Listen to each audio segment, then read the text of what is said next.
जब तूने मुझे यूं थाम लिया, बस मेरा गुजारा काफी है। मैंने सारे सहारे छोड़ दिए, बस तेरा सहारा काफी है। मैंने सारे सहारे छोड़ दिए, बस तेरा सहारा काफी है। मैंने तेरे लिए ही जो किया, और छोड़ जगत का भोग दिया। मैंने तेरे लिए ही जो किया, और छोड़ जगत का भोग दिया। रो रो के बुलाना काम मेरा, बस आना तुम्हारा बाकी है। रो रो के बुलाना काम मेरा, बस आना तुम्हारा बाकी है। मैंने सारे सहारे छोड़ दिए, बस तेरा सहारा काफी है। मैंने सारे सहारे छोड़ दिए, बस तेरा सहारा काफी है।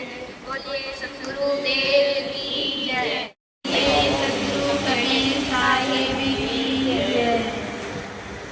जो तू आया जगत में, तू ऐसा कर साहिब की बंदगी, भूखे को कछु दे। कर साहिब की बंदगी, भूखे को कछु दे। छोड़ कर संसार जब तू जाएगा, कोई न साथी तेरा साथ निभाएगा। छोड़ कर संसार जब तू जाएगा, कोई न साथी तेरा साथ निभाएगा। गर गुरु का भजन किया ना, सत्संग किया न दो घड़िया। गर गुरु का भजन किया ना, सत्संग किया न दो घड़िया। यमदूत लगा कर तुझको ले जाएंगे हथकड़िया। कौन छुड़ाएगा, कोई न साथी तेरा साथ निभाएगा। छोड़ कर संसार जब तू जाएगा, कोई न साथी तेरा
निभाएगा, कोई न साथी तेरा साथ निभाएगा।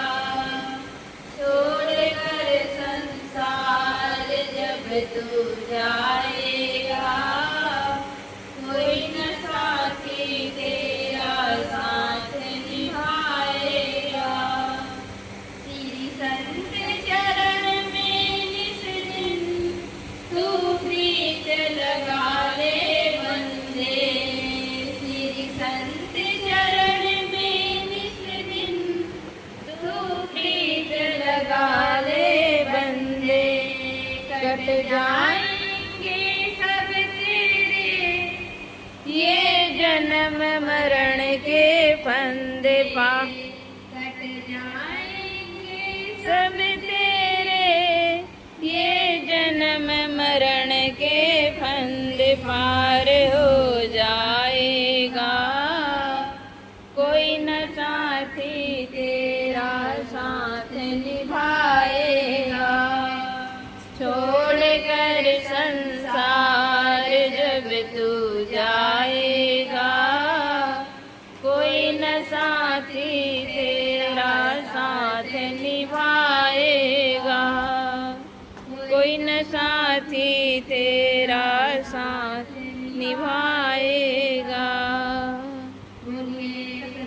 कबीर साहेब की जय। कबीर साहेब की, सतगुरु विलास साहेब की, परम पूजनीय सुशीला साहेब की, परम वंदनीय संत समाज, सत्संग प्रेमी सज्जनों, सतगुरु कबीर साहब की साथी है।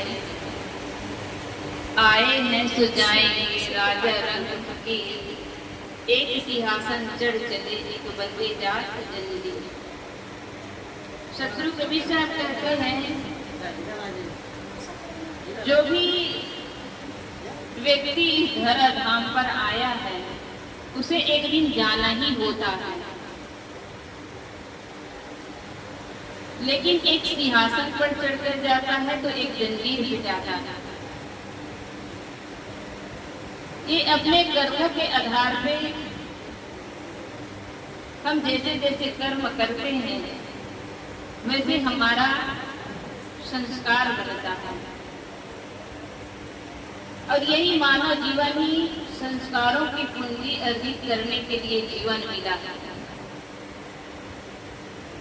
अन्य हानि के जो जीव है वहां भी कर्मों को सुधार करने का मौका नहीं मिलता है। जो मौका है आज ही है। जो वर्तमान को सुधार लेता है उसका भविष्य सुधर जाता है। लोग कहते हैं कि सत्संग में क्यों नहीं जाते।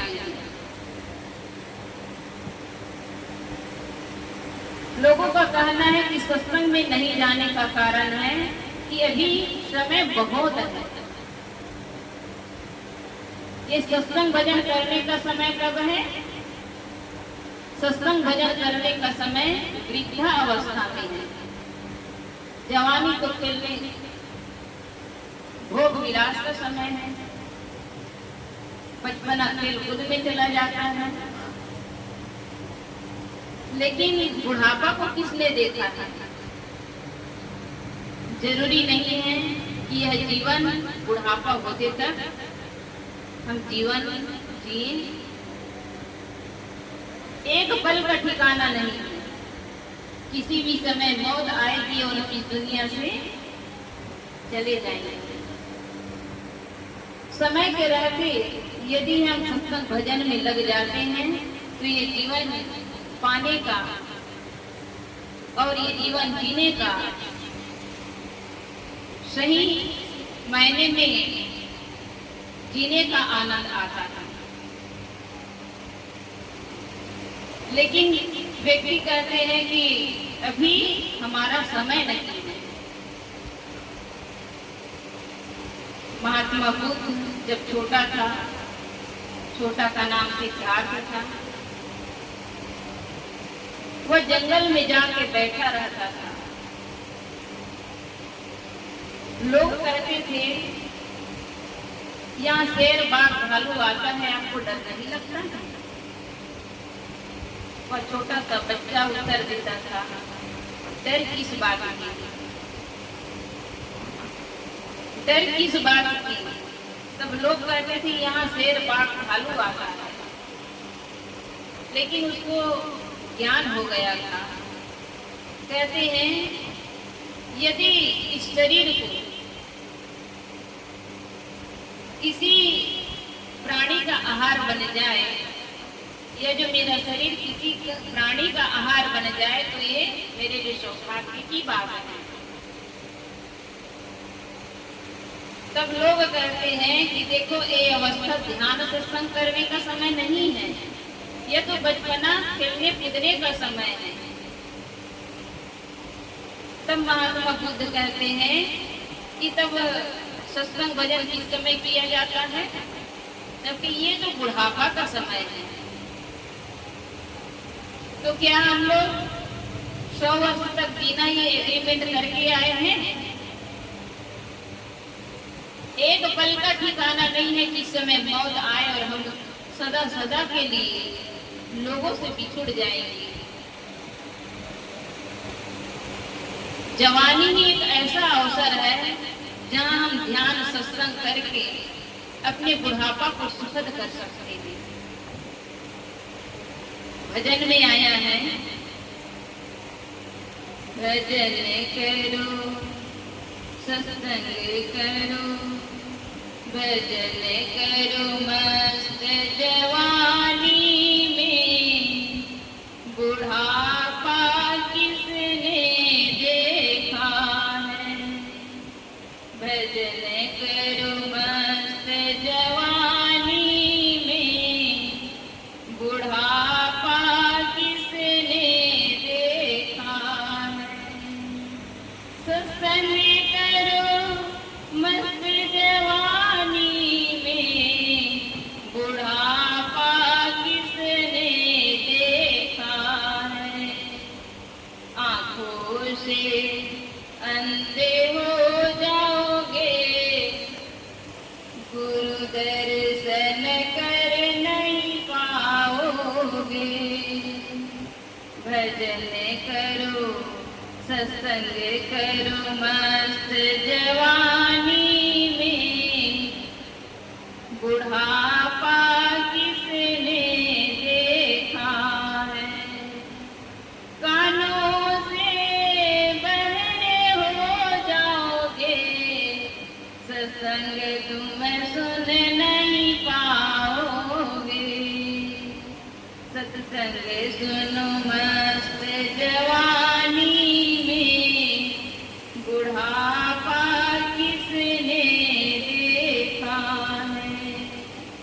भजन करो मस्त जवानी में, बुढ़ापा किसने देखा है।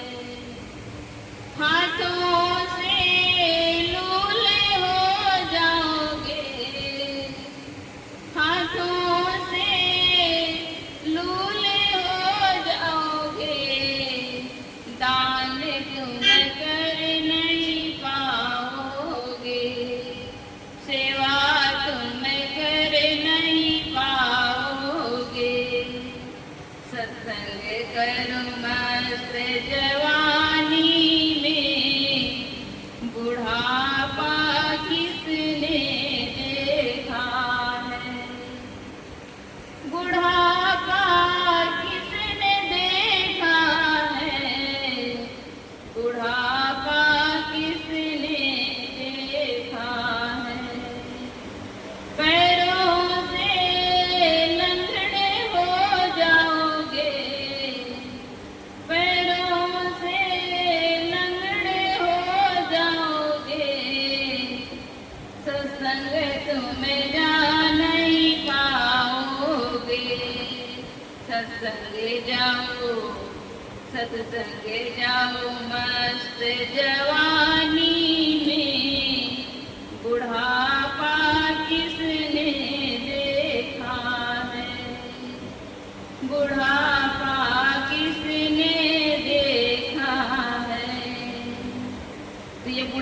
किसने देखा है किसी भी समय मौत आएगी और हम सब अपनों से सदा सदा के लिए दूर हो जाएंगे। और हम कहते हैं कि हमें 100 बरस जीना है। हम जीने का अहंकार, क्योंकि बचपना खेलकूद में बीत जाता है और जवानी मौज मस्ती में बीत जाता है और बुढ़ापे में सत्संग भजन कर नहीं पाते हैं। बुढ़ापे में न शरीर काम देता है, न मन काम देता है, न इंद्रियां काम देती है। फिर उस समय केवल बुढ़ापा रोग व्याधि का समय आ जाता है। तो जो कुछ अवसर कब है, जवानी ही एक अवसर है। जवानी में आप जो करना चाहे, आपके पास बल बुद्धि विद्या सब कुछ है, शक्ति है, और इसी एक अवसर में हम सत्संग भजन का काम कर लें। अपने घर परिवार के लोगों के साथ अच्छे संस्कार से संस्कारित रहें। अपने बच्चों को ले जाएं, किसी संतों के सानिध्य में सत्संग भजन में ले जाएं। आज व्यक्ति बच्चों को शिक्षा तो दे रहे हैं, शिक्षा की कमी नहीं है, शिक्षा दे रहे हैं, लेकिन शिक्षा के साथ साथ क्या चाहिए, संस्कार चाहिए। और कहा जाता है हमारी माताएं संस्कारों की जननी है। ये संस्कारों की जननी हमारी माताएं हैं। माताएं बेटी और बेटा में कभी फर्क ना करें। पहले के जमाने में देखा जाता था कि लड़कियां कोई घर से बाहर नहीं निकल सकती थी। बहुएं कभी बिना घूंघट काढ़े किसी गली चौराहे में रास्ते में निकल नहीं सकती थी, इतनी पर्दा प्रथा थी। लेकिन आज हमारे बड़े बड़े जो महापुरुष हुए हैं, उन सभी की देन है जो आज आजादी से लोग चल रहे हैं। पढ़ाई के क्षेत्र में सावित्रीबाई फुले है, जिन्होंने कितना संघर्ष किया। वो बचपन से पढ़ी लिखी नहीं थी, बचपना में शादी हो गई। उनके पति ज्योतिराव फुले, उन्होंने अपनी पत्नी को पढ़ाया। वो तो पुस्तक को पढ़ना देखना पाप समझते थे, क्योंकि लोगों के मन में, ये पंडितों ने उनके मन में ऐसा भ्रम डाल दिया था कि किसी भी अगर लड़कियां पढ़ेगी तो क्या होगा, वो 7 जन्म तक विधवा होगी, पति का प्यार नहीं पाएगी, सुहागन नहीं रह सकती है। ऐसे ये पंडितों ने उन लोग को गुलाम बना के रखे थे। लेकिन ये अंधविश्वास को तोड़ने का कितना बड़ा संघर्ष और साहस का काम किया है।